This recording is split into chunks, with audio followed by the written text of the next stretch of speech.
Okay, this is Des from Legendary Life, and today I want to talk about process orientation.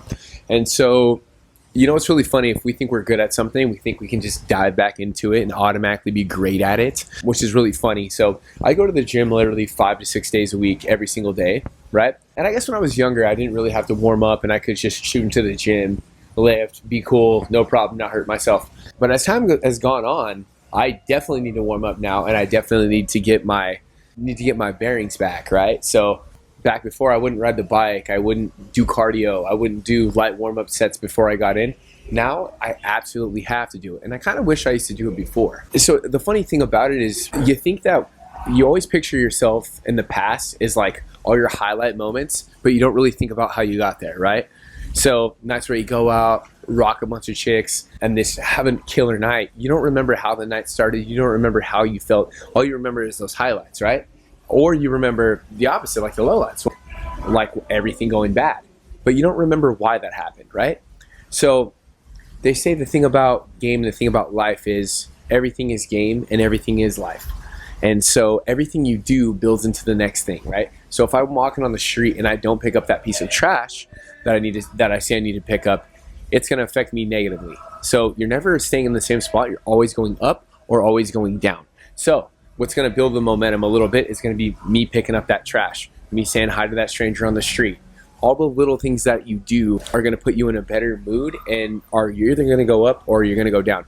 Say I walk past that piece of trash. Say I don't say hi to the first person on the street. Say I make an excuse to do something, and I do that over and over and over again. It's either going to build positively or it's going to build negatively, and that never ever goes away. And it's not something I can't stress enough. I could think, oh hey, I used to be really good at basketball, but when I come in, if I don't do my dribbling drills and I don't do my form shooting, and I try to just run and jump into the middle of the game, I'm really going to embarrass myself.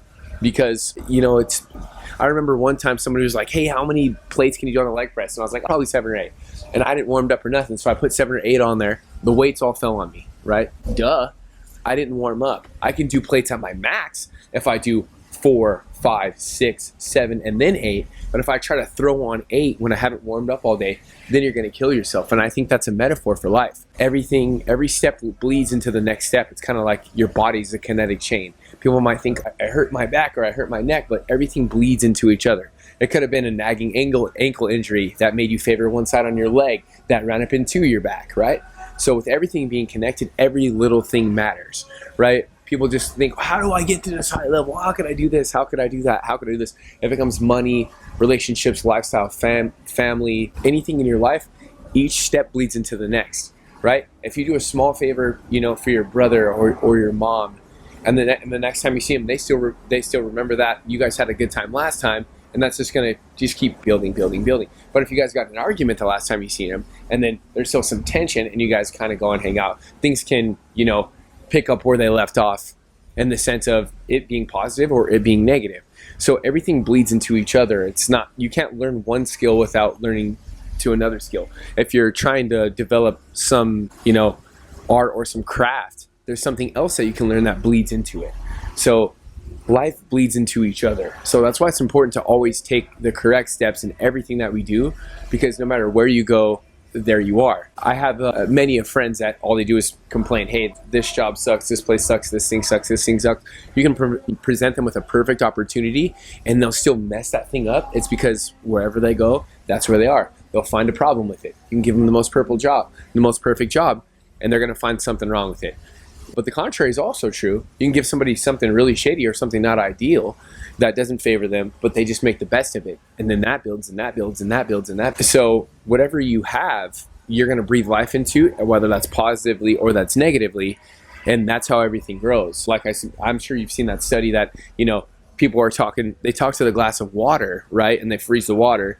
One person says, I love you. And then the water goes healthy. Somebody says, I hate you. Or they say F you, F you, F you, F you, and the water goes sour. The thoughts and the ideas and everything is created, and it grows, and everything grows together. That's why, when it rains, it pours. When everything's going really bad, you can't stop getting your face kicked in. But then when you're in abundance, you're like, I have money coming here. I have a friend visiting me here. I have a trip planned here. Things are really going on the up and up because everything bleeds into each other. And if you're in a really good mood, if something crappy happens, you're probably like, brush it off, not even think about it, right? or the contrary is true as well. A bunch of really shitty things can be happening, and then one good thing happens, you're like, yeah, but you make an excuse for it, and then you keep focusing back on the negative. So the most important thing to know and to learn is that whatever you create and whatever you want it to be is what it'll be. And the last point I'm going to hammer here is, the other day I was in my room and I was looking around my room, and I was like, every single thing I have in this room is something I bought because I liked it. So everything I have I like, right? My iPad, I love it. My shirts, I handpicked each one of those shirts. Every time I went to go buy a shirt, there was 1,000 shirts in the store. I picked that shirt. I like that shirt, right? I'm like, man, I got my Drake shirt that I love. I got my Kobe shirt that I love. I have this really cool pair of shoes that I really loved and I really wanted, right? So everything that I had, everything that I created, everything I own was because I really liked it at one point. So that's something beautiful and incredible, and your life is like that in a way, right? The car that I drive, I chose. The house that I live in, I chose. The people I tend to have in my life, I chose. So whether I have a good life or I have a bad life, I created everything in that life. And if I have a shitty life, if I don't like my car, you chose that car. If I don't like my clothes, you chose those clothes. Everything is your choice. And you know, whether you want to be a winner or you want to be a loser, it's all up to you. And that's the most important thing. But I'm going to wrap it up now. Thank you guys. Have a good day. Peace.